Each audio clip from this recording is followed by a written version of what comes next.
Le rédacteur politique d'Anti-Monarchie, Kevin Maguire, a rejeté l'hypothèse selon laquelle 1 milliard de personnes regarderont les célébrations du jubilé de la reine.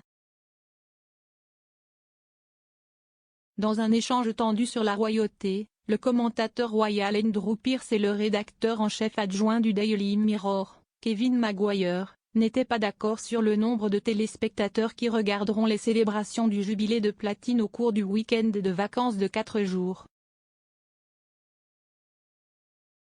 Selon Week-end de vacances verra une série d'événements de célébration, y compris le traditionnel défilé d'anniversaire au palais de Buckingham pour célébrer les 70 ans de règne de la reine. Des membres de la famille royale assisteront à la cérémonie, le prince Harry et Meghan Markle venant des États-Unis pour marquer l'occasion. Sur Sky News, Andrew Pearce a lancé le débat, et Kevin pourrait ne pas aimer ça, mais on estime qu'1 milliard de personnes se connecteront à la télévision dans le monde entier pour regarder la célébration.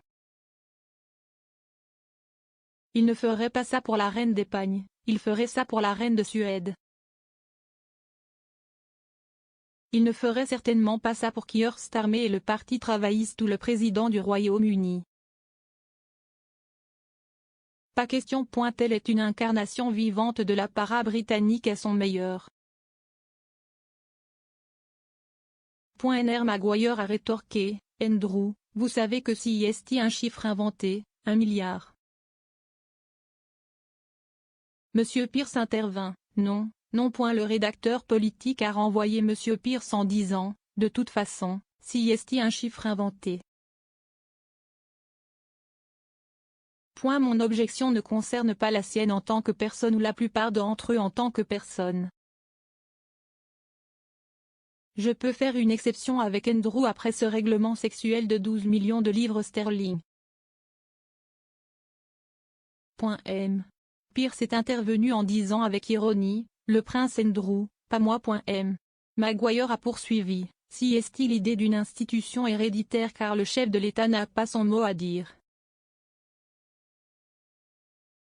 Il n'y a pas de méritocratie là-dedans, il n'y a pas d'égalité là-dedans, pas de qualité là-dedans.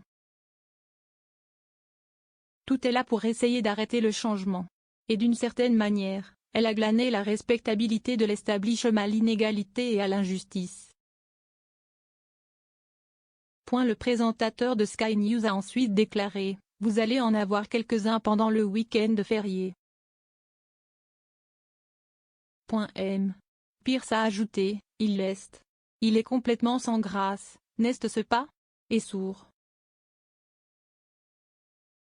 Si est une étape remarquable dans la vie de n'importe qui. Nous n'obtiendrons plus jamais de jubilé de platine. Il faudra probablement des décennies avant qu'il y ait un autre jubilé. Elle a fait 70 ans.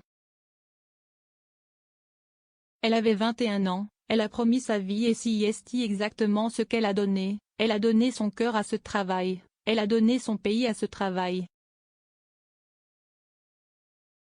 La reine Elisabeth II monta sur le trône à la mort de son père, le roi George VI, le 6 février 1952.